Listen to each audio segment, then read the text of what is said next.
አንድ ሰሞን በቃ ባል ያምረኛል ስርዓት ያለው ስክት ያለ ትዳር ወንዶች አንድ አይነቶች የሆነ መንገድ አላችሁ የሆነች መንገድ ድረስ አላችሁ ትሄዳላችሁ እቺ መንገድ ትሄዳላችሁ መሰረት ወርቅነህ ነኝ አንድ እውነት ድጋሚ ልነግራችሁ ፈልጋለሁ እኛ አሁን ከተናገርነው ጥቂቷን የተናገርነው አካውንታችን ተዘጋ ተከፈተ ያላችሁ መሰረቱን ድራማ ነክተናል ባካፕ አካውንታችን ያሳደጋችሁ በስንት ሚሊዮን ብር እንደምትሸጡት አውቀናል ሰምተናል ሰላም የኤላሾ ቤተሰቦች ዛሬም እንደተለመዱ የተለያዩ ቪዲዮዎችን ይዤላችኋለሁ ባመጣኋቸው ቪዲዮዎች ላይ እንወያያለን እንነጋገራለን ሐሳብ በሚሰጠው ሐሳብ እንሰጣለን መተቸት ያለበትንም እንተቻለን የሚያስቀውንም ደግሞ ዘና እያልን የምናሳልፍ ይሆናል ከናንተ የሚጠበቀው ምንድነው ቪዲዮውን እስከ መጨረሻው ድረስ መመልከት ነው ለቤቱ አዲስ ይሆናችሁ ሰብስክራይብ የምትለውን በተን በመጫን ቤተሰብ ሁኑ ለሌሎች እንዲዳረስ ሼር ላይክ እንዲሁም ሐሳብ አስተያየቶቻችሁን ኮሜንት መስጫው ላይ አስቀምጡልኝ ወደ ዛሬው ቪዲዮ ከመጀመራችን በፊት ምን እናድርግ ላይክ በማድረግ ቪዲዮውን እንጀምራለን Ashiloshi ho ashiloshi banelai lelai sonshi Ashiloshi ho ashiloshi banelai lelai sonshi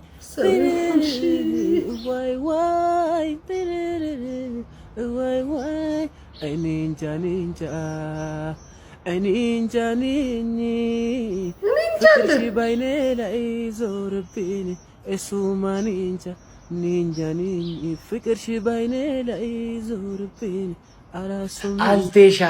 አልተሻላትም ይሄን ፊትና ድምጽ እየሰማች እንዴት ይሻላታል እንኳን እሷ እኛም ስናይና ስንሰማ ታመናል አንተ የጅብ ጠላይ መሰልክ ልጅ ሚዶ ጥርስ ደሞ ምንድነው ጣት አምስቱም ማውራጣት በዚህ ልታቅፋት ነው ልገርፋት ባልጩ ትራስ ይዳከደዛ በጣም ተጎድቷል ይሄ ልጅ ተጎድቷል ራስ ቻለሽ ድረሽለት ባክሽ ተጎዳ አስችላሽ ይሆናል ባስችላትማ ኖሮ እንደዚህ እስክትሆን አጠብቀህም ነበር ቶሎ ይገባት ነበር አየህ ቢያስችላት ነው እንግዲህ ቻለው እንግዲህ ሰምታ ከመጣች ግን እሱ ሰማው ሳስበው ግን በዛው ምትቀር ነው ይመስለኝ በዛው አባይ ባሊና ጮቶ በቃ ደርሶሽ ነይ ቶሎ እሺ አባይ ተጫወቱ ጋሽ አሄ ምኑን ተጫወትኩት ደሃ አጠገብ ሆኖ እኮ መጫወትም ይከብዳል ካሁን ማጅራቴን አልከኝ እያልኩ ተሳቀኩ እኮ ተጫወት ነው ጋሽ በጣም ተጫወት ሐሳብ ምንድነው በእርድ ነው እንዴ የምትጉመጠው መጠጠርሰን ቢጫ ሆኗል ቢጫ የኮልጌትም የለህም እኔ እኮ ግራ የሚገባኝ ልጄን የሆነስ ወደሃት ነው ወርሰ ፈለገ ነው ኧረ እኔ በጣም ነው አትንካኝ ወለ ድህነት ወረርሽኝ ነው እንዲህ በነከኪም ይጋባል እንደዚህ ሀብት ላይ ነው እንደዚህ ማይሰራው ይሄ ይጋባል እንደዚህ ገና ወጣት እኮ ነኝ ብዙ ሰራለሁ ገና እንዴ ብዙ ተስፋ ያለኝ ነኝ ወይ ተሰራለህ እዚህ ለሚጮህ ለሚያደነቆር ሆደ ሽሮ ስራለት አባይ ባሊና ጮቶሽ እሺ ልጅ ኧረ ችግር የለም ቀስ ብለሽ እኔ ሳጫውተው አመሻለሁ የኔ አባት የኔ ጠንበለ ግርማ ሞገስ ይበቃል እኮ የመጨረሻ ምንም ባታወራ ራሱ ዝምታ ራሱ ሰው ያዝናናል እኮ የኔ ጌታ ሳይዝም ብዬ የሆነ ጥቁር አሜሪካዊ ትመስላለህ ወዘናህ ምናምን ራፕ ምናምን ይመቻል ራፕ የኔ ጌታ ራፕ ያርግልህ ለማራ ሳማሽ አባቷ ናኛዋ ለማራ ሳማሽ አባቷ ናኛዋ እንዴ ደበረህ እንዴ ጌታው ልጨፍርልህ እዚህ ጋር አዝናናህ የኔ አባት ሄይ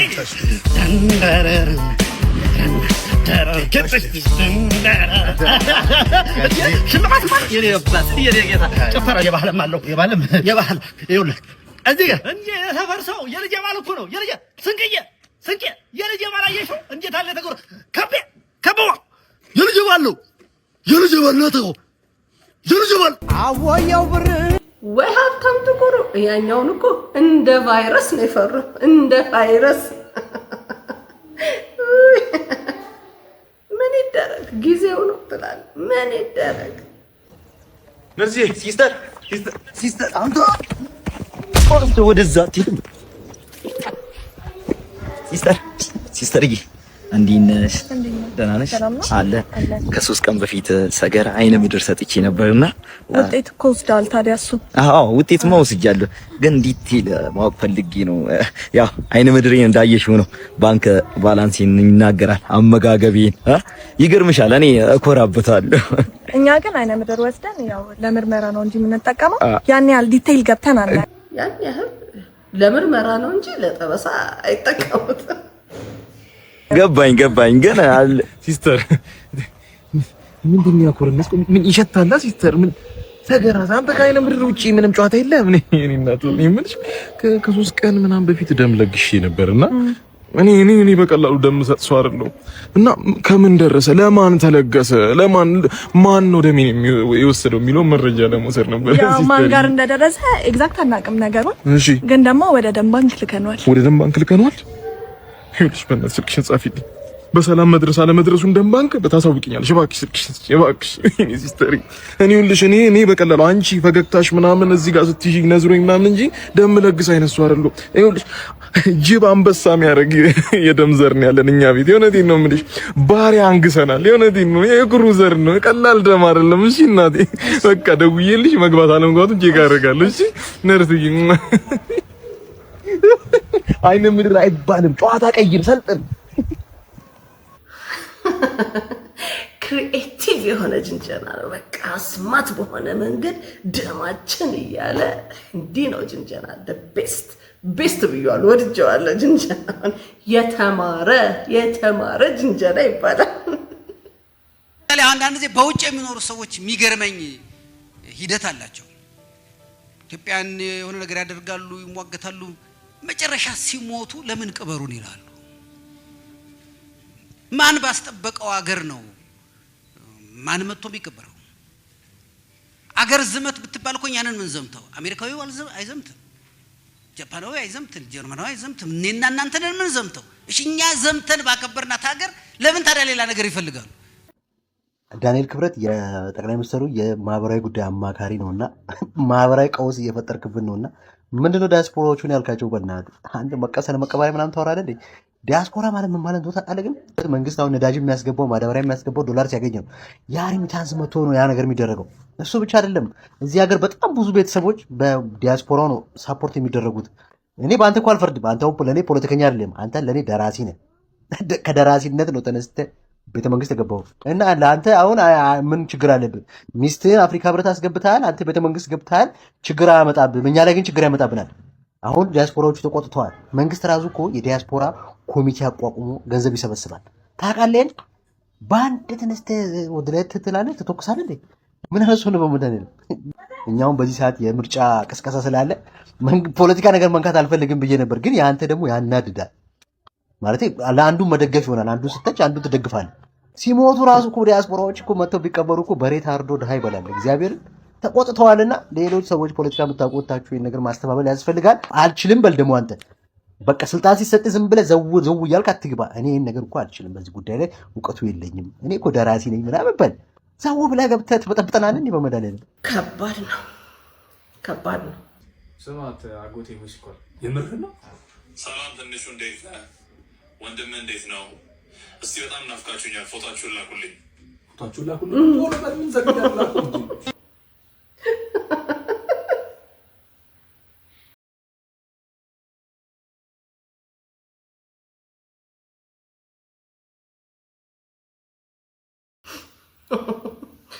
ዶላር ናፋቂው ይሄ እኮ ፎቶ አነሳሳቸው የአስቸኳይ ጊዜ ያደጋ ጥሪ ነው የሚመስለው።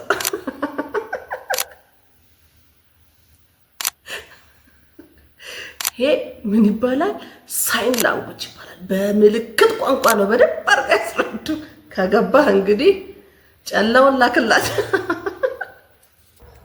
ገንዘብ አለኝ ብሎ በብር የተመካ ቡምሻ ካላካ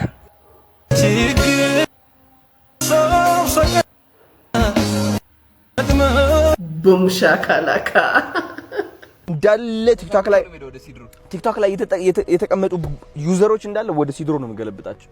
በቃ የራሳችን ያስፈልገናል። ቀብጧል በጣም ቲክቶክ ታውቃለህ። ቲክቶክ ባይዘው አልፋታ ብሎኛል። አያችሁ፣ ይሄኛው ኮሚኒቲ ጋይድላይን ተመለሰች። የዛን ጊዜ እንትን ኮሚኒቲ ጋይድላይን ይሄኛው ኢንኤሊጂብል ኮሚኒቲ ጋይድላይን ይሄኛው ዋናው የ600 ሺህ ላይ ካለው ኮሚኒቲ ጋይድላይን እሱ ያስጠላል በጣም ያ ይሁን ሰው ካየው በኋላ አሁን እንትን ቁጭ ብዬ የተናገርኩኝ እንዴት ሪፖርት ይደረጋል? ቁጭ ብዬ እየተናገርኩኝ ነው። ቁጭ ምንም እንኳን አላረግም እኮ በጣም ነው የሚገርመው። በቃ እኔ ገረመኝ ታውቃለህ። ከዛ እዚህ ምን አልኩኝ መሰለህ? I want ሲድሮ so bad እግዚአብሔርን በቃ ላይክ ማርያም ሲድሮ ይምጣ ብቻ እንጂ እኔ በቃ መጨረሻ ላይ አላስችላለሁ። እውነቱን አወጣው እኮ እንደምትሰሙት ነው። ሲድሮን ላይ አሁን ሀሳቡቱ ሲድሮን እኛ እንድንጠቀም ነው። እኛ ደግሞ ሲድሮ ላይ ጥያቄ ያለን ጥያቄ አንደኛ የገንዘብ ጥያቄ ነው። በእያንዳንዱ ቪዲዮ ላይ ከፍለን ነው ምንጭ ነው። እኛ ደግሞ አቅማችን የሚያፈቅዱ ሰዎች እንዴት ነው ሲድሮ ላይ መጠቀም የሚችሉት? ገና ከጅምሩ ገንዘብ ካስከፍልከን ከባድ ነው። ዘሰከን ደግሞ ማለት ነው እናንተ ሲድሮ መረጃ ለሶስተኛ ወገን አሳልፎ ይሰጣል የሚል አለ። ይሄ ተረጋግጧል። ያን ነገር እንዴት መከላከል ትችላለህ? በዛ ላይ ደግሞ እንዴት ነው በእናንተ በአንድ አካባቢ ባሉ ሰዎች ተጽዕኖ ስራ አይወድቅም ወይ? እናንተ ብቻ መጉሉበት አይሆንም ወይ? ሌሎቻችን የተለየ ሐሳብ ያለን በተለያየ ቦታ ያለን ሰዎች መደነስ ማንችል ሰዎች እንዴት ነው እዛ ላይ ሐሳባችን በነፃ መልስ የምንችለው? ለምን በዚህም በቲክቶክ መንደር አልቻልናችሁም? አካውንት እያዘጋችሁብን ባን እያስደረጋችሁብን ነው። ይሄ ኦቪየስ ታውቋል። በቃ ኦፊሻል ነገር ሆኗል። ገባርለ እነዚህ ጥያቄዎች እስካልተመለሱ ድረስ ሲድሮን ቲክቶክን ተጨማለክ ያልከው አንተ ተጨማለክ እንጂ ከባድ ነው። አሁን ሲድሮን አምነን ለመጠቀም እንደ አንድ ከስተመር በጣም ይከብደናል። እኚህን ነገሮች ግን አሳክለ ከመጣ ዋስና ከሰጠን ግን ደግሞ ማለት ነው በደስታ የምንቀበለው አፕሊኬሽን ይሆናል። አዶናይ ወንድሜ ይጀመራል የተባለው የሲድሮ አፕ ብዙ አወዛጋቢ ነገሮች በሰው ዘንድ እየቀረቡ ነው ያሉት። ግማሹ መረጃን ወደ ሶስተኛ ወገን ያስተላልፋል ይላል። ግማሹ ይሄው እንደሰማችሁት በክፍያ ነው አፕሎድ ማድረግ የሚቻለው ይላሉ። ጥርት ያለ መረጃው አልተሰጠምና ብዙ ተቃውሞ እየገጠመው ነውና ይሄን ደግሞ በጣም ሲያስተዋውቀው የነበረው አዶናይ ነው። አዶናይ ላይ እንግዲህ ጥያቄዎች እየበዙበት ነው ያሉት። ሲድሮ አፕ ለመምጣት እንደ ኤሊ ነው እየተራመደብን ያለውና ወይ መጥቶ ፍርጥ አርጎት እስኪ ያግባባን እስኪ ያው የተባለውንም በወሬ ደረጃውን የምንሰማው እስኪ እንየው እባካችሁ አፍጥኑልን። የፍቅር ሲዝም ጾም ተፈቷል። ፕሊዝ አሁንም እየጾማችሁ ያላችሁ ካላችሁ አሁኑኑ አቁሙ። ያልሰማም ካለ አስቁሙ። ከዚህ በላይ ከጾማችሁ ወደ ኃጢአት ነው የሚሄደው፣ ወደ ጽድቅ አይደለም ጾማችሁ ብሏል ነብይ ደምሳሽ ነው ያለው። እባካችሁን ዛሬውኑ አቁሙ። ለሁለት ሳምንት ያህል እናርፍና አሁን ደግሞ የምናከብረው በዓል አለ የቅድስት አይሻክና የ36 ቅዱሳን መናፍስት ድጋሚ ልደት ስለምናከብር ነው። እሱን አክብረን ደግሞ ድጋሚ የፍርፍር በእንጀራ ጾም ነው የምናካሄደው። እሱም ለሁለት ሰዓት ነው የሚጾመው እንደለመድ ነው። ከማክሰኞ 3 ሰዓት እስከ 4 ሰዓት ተኩል ነው። እዚህ ማንኛውም የፍቅር ሲዝም ምእመን እየጾመ መገኘት የለበትም። አስረግጠሽ ንገሪልኝ ብሎኛል። አደራ ጾማችሁን አሁኑኑ አቁሙ። በቃ ጾሙ ከበዛ ኃጢአት ነው ብሏል ፍቅር ሲዝም። በባለፈው ፓስታ በእንጀራ ነበር። አሁን ደግሞ ምን ሆኗል? ፍርፍር በእንጀራ ነው። ያው ማክሰኞ ከ3 እስከ 4 ሰዓት ነው ጾም። ከዛ ውጪ ግን ልደት ልናከብር ስለሆነ ጾም የለም። ቀልባችሁ አድምጡ። አይ ፍቅር ሲዝም ራሱ አብዶ ሰውንም ያሳብዳል። ለሁሉም ባስተጠቃሚ ማህበረሰብ ዶደራንት በነፃ ይሰጥልኝ። የብብቱን ሽታ መቋቋም አልቻልንም። በቃ ከማል ሜክሲኮ እስከ ኮዬ ፈጬ ድረስ ታፍነን መሄድ አንችልም። ሰልችቶናል። ለኔ መኪና ቻሌንጅ ይጀመርልኝ እንዴ? እኛስ አይደለም እኮ ለኔ መኪና ከተገዛልኝ በኋላ እናንተ ከኋላ ጭኝ ወስዳችኋል። ኧረ እባክህ ምን ብብት ይሸታል ማለት ነው? ኧረ እኔ እንደዛ ለማለት ፈልጌ አይደለም እንዴ? ኧረ ባስመጣ እንዴ ባስ እንግዲህ ከመሃል ሜክሲኮ ተነስቶ ኮዬ ፈጬ ድረስ እየጨሰ የሚሄድበት ጉዳይ የለውም። እንግዲህና የስኔፋን ነገር ማስወገጃ እንግዲህ ይፈለግልን። አለበለዚያ ደግሞ አዶናይ ቻሌንጅ የመኪና ቻሌንጅ ይጀመርላቸው። የመኪና ቻሌንጅ የኤሌክትሪክ አድርግላቸው። ነዳጅ አሁን ላይ ትንሽ ቆጥቡ እየተባልን ስለሆነ እስኪ የኤሌክትሪክ አድርግላቸውና የኤሌክትሪክ ይጀመርላቸው። ማን ላንቺ ቀለል ያለ ጥያቄ ነው። ሌሊት በእንቅልፍ ልቡ ከሚሄድ ባልና ጥያቄው እንደ ሕፃን ሰክሮ አልጋ ላይ ከሚሸና ባል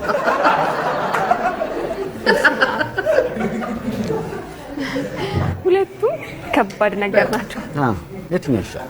አንዱን መምረጥ ግዴታ ነው። አስጨናቂ ጥያቄ ነው። ግን ሌሊት ተነስቼ ቢይዝ ይሻለኛል። በእንቅልፍ ልቡ አስቸጋሪ እኮ ነው። አይ ችግር ባል አይደል?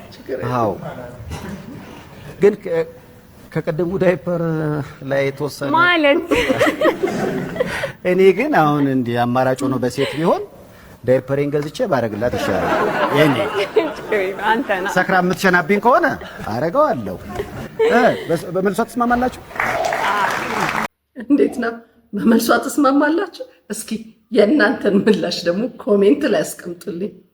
ሴት መሆን ግን በጣም ነው የሚያስቀው። እውነት ማለት አንድ ሰሞን በቃ ባል ያምረኛል፣ ስርዓት ያለው ስክት ያለ ትዳር ያምረኛል። ሌላኛው ሰሞን ደግሞ ወንድ እንደሚተነፍስ አጠገቤ ሳስበው ብቻ ጨርሱት። ወንዶች አንድ አይነቶች የሆነ መንገድ አላችሁ፣ የሆነች መንገድ ድረስ አላችሁ፣ ትሄዳላችሁ፣ ያቺ መንገድ ትሄዳላችሁ። ውዬ ፍቅርዬ፣ ሀንዬ፣ ማርዬ፣ እማዬ ሳይቀር እያላችሁ ትወስዱናላችሁ። በ60 በ80 ትሄዳላችሁ።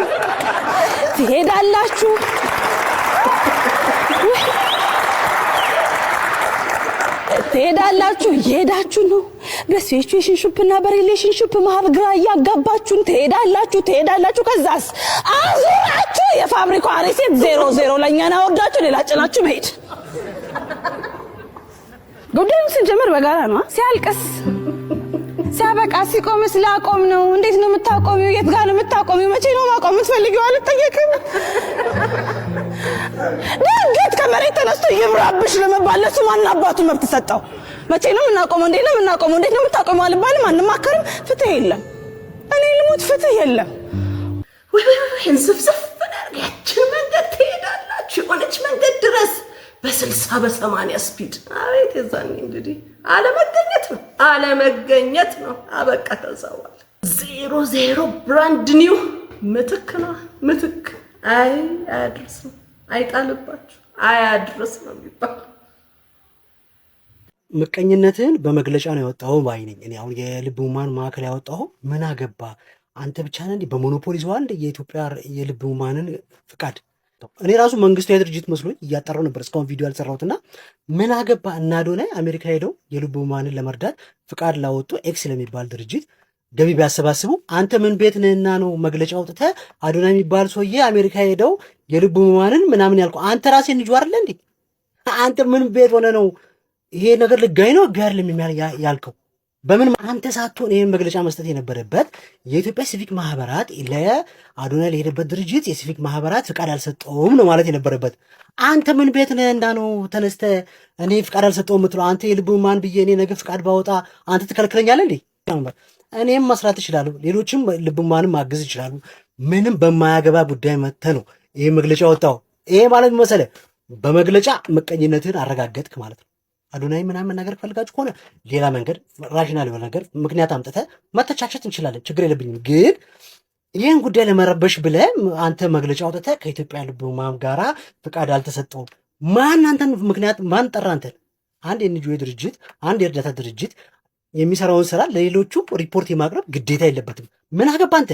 አንተ ራሱ ገና ኦዲት መደረግ አለብህ። እግዚአብሔርን እስከ ዛሬ ሁሉ ብር ትሰበስባለህ፣ ይሄ ሁሉ ነገር ታደርጋለህ። ያደረግከውን ነገር በፋክት መረጋገጥ አለበት። ሁኔታው ከባድ ነው። ሌላው ደግሞ በቅርቡ በሞት የተለየን የአርቲስት ነፃነት ወርቅነህ ቤተሰቦች በሚዲያ ላይ መጥተው በሰጡት ቃለ መጠይቅ ምክንያት የተነሱ ጥያቄዎች ነበሩ። ብዙዎቹንም አስቆጥቷል። ብዙዎችም የራሳቸውን አስተያየት ሰጥተዋል። ግን እህቱ መሰረት ወርቅነህ በቲክቶክ ፔጇ ላይ እንዲህ ስትል መልእክት አስተላልፋለች። ሰላም፣ እንዴት ናችሁ? መሰረት ወርቅነህ ነኝ። አንድ እውነት ድጋሚ ልነግራችሁ ፈልጋለሁ። እኛ አሁን ከተናገርነው ጥቂቷን የተናገርነው፣ ምክንያቱም በጣም ብዙ የተቃጠልንባቸው በጣም ብዙ ያዘንባቸው ነገሮች አሉ። በለቅሶ ላይ ብዙ ነገሮች አልፈናል፣ ብዙ ችለናል፣ ብዙ አድርገናል። እኛ ያሳደገችን እናታችን ምግብ አብልታ ነው የምትገርፈን። እኛ ስንቀጣ መጀመሪያ ነገሮች ተስተካክሉልን ነው የምንደረገው። እኛ ጨዋን ያሳደገን በክብር ነው ያደግነው። ድሃ ብንሆንም በድህነት ብናድግም እግዚአብሔር ይመስገን የማንንም እጅ ሳንፈልግ ማንም ሳናስለቅስ በህይወት ዘመናችን እዚህ ደርሰናል። እና እውነት ለምንድን ነው የመረራችሁ? እውነት ነው። እኔ አሁን እንድትረዳ ፈልጌያለሁ። ምክንያቱም ወጥቼም አዝናለሽ ብያለሁ። በዛ ለቅሶ ላይ በነበርን ሰዓት እኮ ስልኳን ዘግታ በእናቷ በኩል ስልክ ሲደወል እኮ ማናገር እኛን እንኳን ማፈር አቅቷት ነበረ ይቺ ልጅ ማለት ነው። ይሁንላት። ምክንያቱም ሀዘን በግድ ዘኝ ማለት አይቻልም። እንደው ምክንያት እየፈለገች እኛን ሁላ ማስለቀስ ነበረባት። እኛ እየተደበቅን እዛ የሰራተኛ ክፍል ስናለቅስ፣ እሷ ግን በቃ ሌላ ታሪክ ላይ ነበረች። በጣም ሌላ ታሪክ፣ ብዙ ታሪኮች ነበሩ። ግን እኛ አሁንም ቢሆን ወንድማችንን ያጣ ነው። እሱ ደግሞ ያግዛ። እሱ ለገንዘብ ግድ የላቸውም ነበረ። እኛ እውነት በገንዘብ ነው የታጠቁ። ይኸው መስቀላችን፣ ክርስቲያኖች ነን፣ ደም የፈሰሰበት መስቀል ነው። ይኸው በጌታ በኢየሱስ ክርስቶስ ስም እንምላለን። አንድ ገንዘብ፣ አንዲት ብር፣ ሌላው ቀርቶ 30ና 40 ሲደገስ ለገንዘብ እንስጥሽ ወይ ሲሉኝ ነው እኔ አልፈልግም። እኔ በራሴ እስከ ህይወት ፍጻሜ እስካለው ድረስ ለወንድሜ አላንስም። ባጣ ቆሎ እሰጥለታለሁ፣ አልፈልግም እኔ ያልኩትኝ። እሷ ግን ሁሉን ነገር ከኮሚቴው ትጠብቅ ነበረ። ብዙ ነገር ራሱ ከሄደ በኋላ ውስጥ እዛ ብር ከተሰበሰበ በኋላ ራሱ እዛ እስቲ ልካ እንኳን ለዚህ ልጅ ነፍስ ይማር አላስባለችለትም። ሁሉን ነገር ከኮሚቴ ይጠብቁ ነበረ፣ ያደርጉ ነበረ። እነሱ ገንዘብና ገንዘብ ብቻ ነው ፍላጎታቸው የነበረው። ለዚህ ነው ኮሚቴውን ይዘው የነበረው። ኮሚቴዎቹ ደግሞ እንግዲህ አላቅም ምን እንደሆነ ችግሩ ብቻ አላቅም። እነሱ በሙሉ ይሄ ልጅ በህይወት ተከፍቷል። ከዛ በኋላ ደግሞ እኛ በህይወት ያለን ሰዎች ነን፣ ነፍስ ያለን ሰዎች ነበር። እዛ ጋር ነገሮች ሁሉ ሲደባበሱ ነበር። ለምን ይሆናል? ለምን ይደረጋል? እኔ ይሄ ልጅ ነፍስ ይማር አላለችውም። አትቀብርም ብያለሁ። አትቀብሪያትም እዚህ ብዬ በስንት መከራ ነው እሺ ብዬ ለስለስ ብዬ። ምክንያቱም ሌላ ሰው ቢሆን ኖሮ እነዚህን ሰዎች ደብድቦ ነው ከዛ የሚያስወጣቸው የነበረው። እኛ ግን ጨዋን ያሳደገን ግን ከአቅም በላይ እኛ አሁን ብዙ መናገር የማንፈልጋቸው እነሱን ሰው ጥንብር ኩሳቸውን የሚያደርግ ክፉ ነገሮች የሰሩ እዛ ስንቀመጥ ተቀምጠን በሀዘናችን ጊዜ ያየናቸው በጣም የሚያስጠሉ ቆሻሻ ነገሮች አሉ። ድመት እንኳን ሰው ሞቶበት ድመት እንኳን የድመቴ ብትሞትብኝ በጣም ነው ማዝነው። የሰው ልጅ ነው የሞተው፣ ደግ ልጅ። እኔ እንደው ቢቸግረኝ ማለት ነው ሌሎች ጓደኞችን እንዴት ነው ነፂ፣ መቼም የቤቱ ነገር አላቅም፣ ይሄ ሰው መጥፎ ነው እንዴ? ለእነዚህ ሰዎች ምንድን ነው የሆነው ብዬ እነሱ እያለቀሱ ነው የመለሱልኝ። አረሱ ሰው እኮ አይናገርም ብለው ነው ያሉትና በጣም የሚያሳዝን ታሪክ ነው። እናንተ ግን ማንም የዓለም ሕዝብ ፊቱን ቢያዞርብኝ እኔ ወንድሜን እንደገደልኩት ነው የሚሰማኝ። ምክንያቱም እዛ ጋር ጥሩ ናት ብያለሁ፣ ግን ጥሩ ናት ያልኩት ለሷ ነው። ታውቃለች ጥሩ እንዳልሆነች። እኔ አመሰግናለሁ እንኳን ፊቴ ማየት ራሱ አልቻለችም። እናውቃለን እንዴት አይነት ህይወት እያሳለፈ እንደነበረ ይሄ ልጅ መተኛቱ። እኔ ብዙ ቪዲዮዎች አሉኝ ነይ ተብዬ እዛ በየቦታው ተኝቶ ጸጉሩን ሲቆረጥ እንኳን ለዛች ደቂቃ እንኳን እንቅልፍ ተኝቶ ሰውየው እንዳይሞትብኝ ነይ ብሎ ብዙ ፎቶዎች አሉኝ። እስቲም ቤት ሆኖ ተኝቶባቸው ሄጄ እስኪነሳ ጠብቄ ይሄ ልጅ ያወጣሁት ብዙ መከራ ብዙ ሀዘን ነው ያሳለፍ ነው። ይሄ ልጅ ግን እግዚአብሔር ፈርዶለት እኔ ግን የወንድሞቼ ልጆች እንዲጠቀሙ ብዬ ይሄንን ብያለሁ። አዎ ብያለሁ። ሁለት ምላስ ማለት ምን ማለት ነው? እኔ መጥፎ ናት ክፉ ናት እንዴት እላለሁ? ወጥቼ አልልም። ግን አሁን በጣም ድራማ ሲበዛ በጣም ያስጠላል፣ በጣም ያስከፋል። ይሄ ልጅ እኮ የሞተው አዝኖ ነው፣ ከፍቶት ነው። እኛም አልተረዳውም። ምክንያቱም ከመጀመሪያ ጀምሮ እኛን ለማለያየት ፈልገው ነበር። ሲታመም ነው የቀረብ ነው፣ እኛም ሲታመም ነው ሲያዝን ነው የቀረብ ነው። ይሄ ልጅን ተጫውተውበታል። እኛ ጋር ከቀረበ በኋላ እኮ መኪና እንዲገዛ አድርገነዋል። ይሄ ልጅ ብዙ ነገሮችን ቀዳዳዎችን እየሸፈነ ህይወትን ለማሸነፍ ፈልጎ ነበረ፣ ጓጉቶ ነበረ። ግን አሁን በሞቱ ላይ ሲሳለቁበት በጣም ነው የሚያሳዝነው። እንዴት ይሄንን ማስተዋል አቃታችሁ? ትልቅ ሚዲያዎች እንዴት ይሄንን ልጅ በሚዲያ ላይ የነበረ ፊቱን ከሰል እየመሰለ የኛን መከራ ሀዘንን ለቅሶን እንዴት ልትረዱ አላሰባችሁም? ይህ ልጅ ሚዲያ ላይ እኮ ፊቱ እሳት ከሰል እየመሰለ የነበረውን ምን የሚያስደብቅ ነገር አለ? ይሄ ልጅ ሰላም እንደሌለው ያስታውቅ ነበረ። ከኛ ጋር የነበረውን ጊዜያቶች ጥሩ ነበሩ። ይሄ ልጅን እንዴት ነው ልትረዱት ያልፈለጋችሁት? እኛ እኮ እሱ ነው ተጎድቷል። አሁን እነዚህ ሰዎች ይበቃቸዋል፣ ይህን ያህል ካገኘች በቂ ነው፣ ከዚህ በኋላ ገንዘብ አይሰብሰብበት ነው ያልነው። በቃ ያልነው ምክንያቱም በዙሪያው ያሉ ሰዎች ስናያቸው አስመሳይና ውሸታሞች ናቸው። እና ይሄን ልጅ እንደገና ከሞቱም በኋላ በስሙ ሊጠቀሙበት ስለፈለጉ ነው፣ ስራውን ሊወርሱ ስለፈለጉ ነው። ነገሮችን ሁሉ ከስር ከስር እየተቀበሉ እኛን አለያይተው እኛን ዞር በሉ ብለው እሷን ይዘው ውክልና ይዘው እኛን ለማዋረድ እኛን ለማድረግ እየፈለጉ ነው። ማንም ወንድ ቢሆን ማንም ይሄ እኮ ደማችን እኮ ነው፣ ስጋችን እኮ ነው፣ ይሄ ልጅ ከፍቶት እኮ ነው ይሄ ነው ብሎ ከልቡ ሳይናገር የሞተ ልጅ እኮ ነው። እና ይሄ ማለት ምንድነው? ሰውን አላስተኛ ማለት ይሄ ልጅ እኮ አሁን የቀነኒን አባት አለ። ይሄ ልጅ እኮ ዱላ አላረፈበት እንጂ ነፍሱን ስጋውን ሁሉ ሲቦጫጭቁት የነበሩ ሰዎች ናቸው። ላቡን እንዲያርጎ የሰራውን ሲወስዱ ነበረ። ችግር የለውም እሱ ግን ሰላም ሲሰጡት አልነበረም። ታሞ እንኳን እግዚአብሔር ይግደልህ ያላለችው ሴት እየሆነች እኮ እና ምንድነው የምትሉት? እኛ እናንተ እንድትፈርዱን አይደለም። ነፍሴ እኔ እንድታርፍ ስለመፈልግ ነው። ነፍሴ ያችን ነገር ስላልኩ እግዚአብሔር እኮ ይሄ ልጅ አጋልጦለት ነበረ። በጌታ በኢየሱስ ክርስቶስ ደሙ በፈሰሰበት ቃል ገባለሁ። አንዳችንም አንድ ብር አልጠየቅንም፣ አንድ ብርም አንጠይቅም እኛ። ምክንያቱም ወንድማችን ነው። አዝነናል። በጣም ነው ያዘንነው። ይሄንን ደግሞ እግዚአብሔር ነው የሚያውቀው። ይሄ ልጅ ነፍሱ ታርፋለች። እኛውም በቃ ቆምንለት። ምክንያቱም ፍቅር እስከ መቃብር ድረስ ነው። ገባ?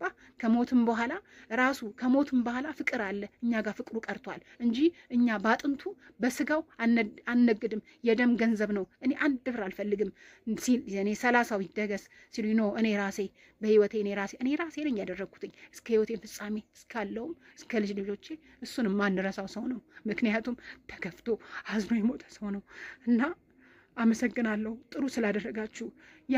እዛም እየወጣችሁ ደግሞ እኛን የወቀሳችሁ እግዚአብሔር አምላክ ልቦና ይስጣችሁ። እግዚአብሔር ለእኛ ፍርዱን ይስጥ። አሁንም ገና ፍርድ እንጠብቃለን።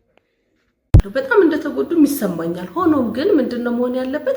ያኔ የቀበሩ ሰዓት ራሱ ምንም አይነት ሚዲያ እንዳይመጣ ዩቲዩበር፣ ቲክቶከር፣ ሞባይል አያስፈልግም ብለው ተናግረው ነበር አይደል እንዴ? ያኔ ሽፍን እንዳለ ነበረ። ከዛ በኋላ ኦኬ መጡ ሚዲያ ላይ መጥተው ስለ ገንዘብ አሰባሰቡ በቃ አቁሙ ሰዎች፣ እኛ ከኛ እውቅና ውጪ ነው ብሎ መናገር ኢትስ ኦኬ፣ አሁንም እቀበለዋለሁ፣ ጥሩ ነው። ሆኖም ግን የነሱን ገበናቸውን ግን እንደዚህ አደባባይ ላይ ማስጣት፣ እሷ እንዲያለች እነሱ እንዲሆኑ እንደዚህ ያደረጉን፣ ይሄ መሆን የለበትም። በቃ አስተያየታቸውን ሰጥተው በቃ ሰው እኛ እንደዚህ ማናቀው ነው ከኛ እውቅና ውጪ የሆነ ነገር ነው። ስለዚህ ሰዎች ወይ እንዳትታለሉ፣ በቃ ይሄ ከኛ እውቅና ውጪ የሆነ ነገር ስለሆነ ምንም አይነት እርዳታ ካሁን በኋላ እንዲደረግ አንፈልግም፣ ስለዚህ አቁሙ ብለው መልእክታቸውን ተናግረው መውጣት ይችሉ ነበር እንጂ ሌላ የቤተሰቡን ጸጥ ተብሎ ተይዞ የነበረውን ነገር እዛው በሽምግልና በሌላ ነገር መጨረስ ይችላሉ እንጂ እንደዚህ አደባባይ ላይ አውጥቶ ማስጣቱ አግባብ ነው ብዬ እኔ አላስብም። እኔ ይሄንን ነገር ተቃውሜዋለሁ። መልእክታቸውን ብቻ አስተላልፈው ቢወጡ እደግፋቸዋለሁ። ከዛ ውጪ ያለው ግን ሚስትየውን መተቸት፣ የሚስትየውን ቤተሰብ መተቸት፣ ጎድቷቸው ሊሆን ይችላል። አሁን የሰማነው ከነሱ ወገን ነው። ምናልባት በሷ ወገንም ብንሰማ ደግሞ እሷም ተጎድቻለሁ የምትልበት ምክንያት ሊኖር ይችላል። ግን ይሄ ነገር ሚዲያ ላይ መውጣት የለበትም። በቃ እዛው ተነጋግረው ጉዳታቸውንም ጥቅማቸውንም እዛው ነው መጨረስ ያለባቸው። ግን ህብረተሰቡ እንዳይሸወድ በሱስም የሚሰበሰበው ገንዘብ ከኛ እውቅና ውጪ ነው ብለው ማሳወቃቸው አግባብ ነው፣ እደግፈዋለሁ። ግን ይሄን ባይቀላቅሉበት ኖሮ በጣም ጥሩ ነበረ። አሁን ግን ቀላቅለውት ነው ሰውም የራሱን የሆነ አስተያየት እየሰጠ ያለው እና እኔ በቃ የቤታቸው ገበናቸው ነው፣ አደባባይ ባይወጣ መልካም ነው። ምን ጥቅም ተገኘ? አሁን እሺ ምን አለ? የሚለወጥ ነገር አለ? የሚመጣ ነገር አለ? የለም። ግራም ነፈሰ ቀኝ አደጉም ልጆቹ የሚጠሩት በማን ነው? የአርቲስት ነፃነት ወርቅነህ ልጆች ነው የሚባሉት። ያንን መሻር አይችሉም። ስለዚህ የውስጣቸውን በውስጣቸው ነው። ሚዲያ የያዘው ነገር ደግሞ እነዚህ ልጆች ነገር ከፍ ባሉ ጊዜ የሚያዩት ነገር ነው፣ የሚሰሙት ነገር ነው። ስለዚህ ይሄ ነገር ውስጥ ለውስጥ መፍታት የሚቻለውን ነገር እንደዚህ ሚዲያ ላይ ያወጣን እያሰጣን መነጋገሩ አግባብ ነው ብዬ አላስብም። በእኔ በኩል ይሄ ነው ያለው። ባለትዳር ነሽ፣ የሶስት ልጆች እናት ነሽ። ግን ባለቤትሽን አይተነው አናውቅም። አለ የለም አለ የለም የሚለው ነገር ብቻውን የምታስተዳድር ሴት ነው የምትመስለው እና ክሬዲት እየወሰድሽ ስለሆነ እንደው አለ ወይ? ባለቤቴ አለ። ግን ምንድነው እኔ ያው ሚዲያው ላይ ስትሆኚ ለተመልካቾች የሚመለከታቸውን ብቻ ነገር ነው የምትነግሪው። ኤሚ በራሷና በቤቷ የሚያልቅ ብዙ ነገር አላት አይደለ? ሰው ቢያውቀውም ባያውቀውም ምንም አንቺ ጋር ጉዳዩ የሆነ አንቺና እግዚአብሔር ጋር የሚያልቅ ነገር አለ በቃ አይደለ? ደግሞ ለዛ የራሳችን የሆነ የግል ነገር አለን። እኔ ፋሚሊያቸውን አስገዳጅ ሁኔታ ካልሆነ ፋሚሊያቸውን ሚዲያ ላይ ባያመጡ ጥሩ ነው ከሚሉ ሰዎች መካከል አንዷ ነኝ እኔ። ብዙ አላበረታታም። የስ ልጆቼ ከልጆቼ ጋር ፋን ምናምን ሳረግ እታይ ሊሆን ይችላል፣ ግን ዲቴል ልጆቼ ለብቻቸው የሆነ ቦታ ላይ እንትን ማለት አልፈልግም። እንደውም አንድ ቲቪ ቻናል ላይ ልጆችሽን ፈልጌ ነበር ምናምን ነገር አለችኝና እና የጋበዘችኝ ጋዜጠኛ ራሱ ልጆቿን አሳይታ አታውቅም። እንዲህ ጀርባቸውን ባላቸውን ጀርባ እንደሚያሳዩት የለም። አትሊስት ጀርባውን እንኳን ብታሳየን ምን አለበት? እንድንጠረጥር ይሄ ነው እንዴ? እና አይሆንም ምናምን ነገር አልኳት። ከኔ ጋር ነው ፋን የሚያደርጉት። ከዛ ውጪ በምንም አይነት የሚዲያ ቻናል ላይ ብዙም እንዲገኙም አልፈልግም። ገና ናቸው፣ ለዛም የደረሱ ልጆች አይደሉም ያሉት እና ፋሚሊያቸውን ከሚያወጡትን ሰዎች ላይ ብዙም አላበረታታም። ላይክ ባለቤቴም ደግሞ አይፈልግም። ብዙ እሱ የንግድ ዓለም ውስጥ ያለ ሰው ነው ምናምን ወደዛ ወደዚህ ሲል ነው። አዎ ወደዛ ወደዚህ ሲል የሚከርም ሰው ነው። ብዙም ጊዜም የለም ለሚዲያው። እንትን ፖስታችሁ ምንድነው የፖስታችሁት? ቆይ ምናምን ይላል። ይሄ ነገር ግን አሪፍ ነው ምናምን ይባላል። ግን ከዛ ውጪ ያው ስራችንንም አድናቂያችንም አልነበር። ደስ አይልም እና እንደሱ ሲሆን በጣም ታግዣለሽ። ያ በጣም ምክንያቱም እኔ አሁን እኔ ሁሌ እላለሁ የባሌ በጣም አድናቂ ነኝ። አዎ በጣም ሰው ደጋፊ ትሆኛለሽ። ከዛ በስራው እያንዳንዱ ቀን በጣም እየተደነቅሽ ነው የምትሰሚው የምታዩም። እና እኔ በዚህ ሀሳብ 100% ነው የምስማማው። ምክንያቱም ሁሉንም ነገር ሚዲያ ላይ ማውጣት አለብን ብዬ አላምንም። ለራሳችን የሆነ ነገር ራሳችን ጋር ብቻ የምናስቀረው ነገር ሊኖረን ይገባል እና ሁሉም ነገር በተቻለ መጠን ሚዲያ ላይ ባይወጣ በጣም በጣም በጣም የምደግፈው ነገር ነው።